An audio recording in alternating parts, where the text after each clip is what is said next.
एक घने हरे भरे जंगल में जहां सूरज की किरणें पत्तों से छनकर सोने जैसी चमक बिखेरती थीं, वहां की जिंदगी खुशहाल थी। लेकिन एक दिन इस जंगल में एक ऐसी प्रेम कहानी शुरू हुई जो फिल्म की तरह रोमांचक, दर्द भरी और सबक सिखाने वाली थी। लैला शेरनी जंगल की सबसे खूबसूरत शेरनी थी। उसकी चमकदार सुनहरी फर और एमरल्ड आंखें देखकर हर कोई मोहित हो जाता।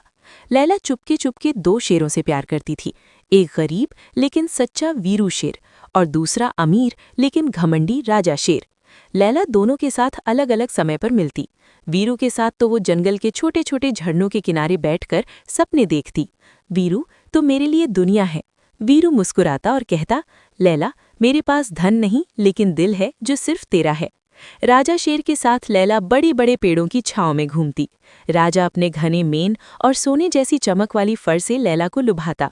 वो लैला को कहता, लैला, मेरे पास पूरा जंगल है, फल, पानी, सुरक्षा, सब कुछ। तू मेरी रानी बन जा। लैला दोनों को अलग अलग वादे करती, एक को सच्चा प्यार, दूसरे को भव्य जीवन। वो सोचती, क्यों एक को चुनूं जब दोनों मिल सकते हैं। धीरे धीरे जंगल में अफवाहें फैलने लगीं। वीरू और राजा दोनों लैला के लिए एक दूसरे से ईर्ष्या करते। वीरू दिन रात जंगल में मेहनत करता, छोटे जानवरों की मदद करता, पानी के स्रोत खोजता। राजा तो जंगल के सबसे अमीर हिस्से का राजा था। उसके पास सबसे मीठे फल, सबसे सुरक्षित गुफा और सबसे ताकतवर साथी थे। एक शाम जंगल के बीच बड़े बरगद के नीचे सभी जानवर इकट्ठे हुए थे। वहां लैला का राज खुल गया। वीरू और राजा दोनों एक साथ लैला के पास पहुंचे। वीरू ने कहा, लैला, आज फैसला करो, मैं तेरा हूं। राजा हंसा, हाँ लैला, चुन ले, गरीब के साथ क्या जीवन होगा। लैला की आंखें घबराईं। उसने चुपके चुपके दोनों से प्यार किया था, लेकिन अब सच्चाई सामने थी। लैला ने एक पल सोचा और फिर राजा की तरफ देखा। उसकी एमरल्ड आंखों में लालच चमका। उसने वीरू की तरफ मुड़कर कहा, वीरू, मैंने कभी तुझे सच में प्यार नहीं किया। तू गरीब है, मेरे सपनों में तेरा नाम नहीं।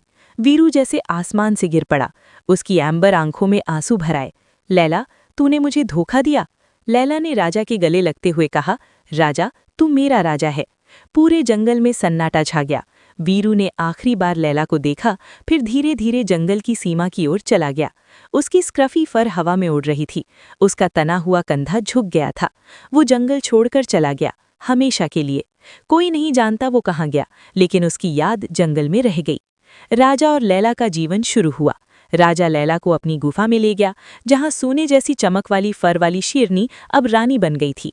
लेकिन जल्दी ही लैला को एहसास हुआ कि राजा का प्यार सिर्फ दिखावा था। राजा घमंडी था, उसे लैला की भावनाओं की परवाह नहीं थी। लैला अकेली महसूस करने लगी। रातें लंबी हो गईं, वो वीरू की याद में रोती, काश मैंने सच्चे दिल को नहीं छोड़ा होता। जंगल के बूढ़े बाघ ने एक दिन सभी को इकट्ठा किया और कहा, देखो, लैला ने धन के लालच में सच्चे प्यार को धोखा दिया। अब वो अमीर है लेकिन खुश नहीं। वीरू चला गया, लेकिन उसका सच्चा दिल हमेशा जंगल में गूंजता रहेगा। समय बीतता गया, लैला अब अकेली रह गई थी। राजा दूसरे शेरनियों के साथ घूमने लगा। लैला को समझ आया कि धोखा कभी सुख नहीं देता। उसने अपनी एमरल्ड आंखों में पछतावा भर लिया। इस कहानी से सीख, धोखा और अमीरी के लालच में सच्चे प्यार को ठुकराना कभी सुख नहीं लाता। सच्चा प्यार धन में नहीं, ईमानदारी और वफादारी में होता है। लैला ने राजा को चुना, लेकिन वीरू का सच्चा दिल खो दिया। जंगल हमें सिखाता है कि जो झूठा रास्ता चुनता है वो अंत में अकेला रह जाता है। सच्चाई और मेहनत ही असली राजा है।